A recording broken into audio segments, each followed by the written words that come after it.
el 1.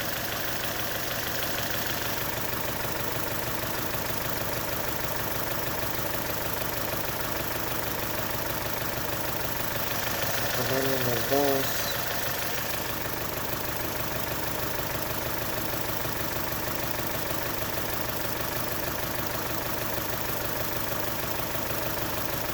Vamos a ponerlo en el 3.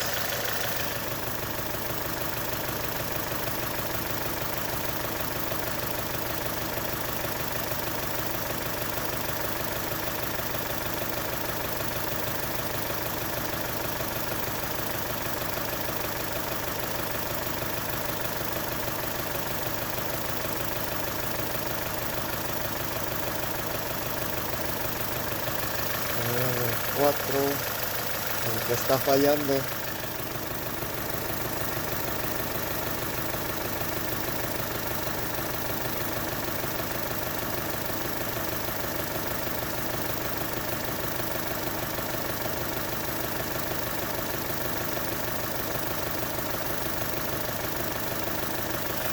Sobre el 4 es el que está dando misfire.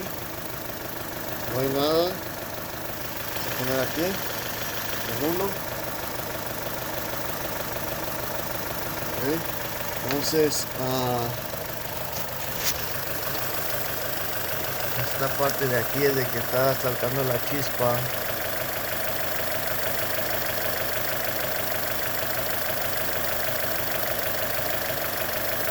No está haciendo ahorita.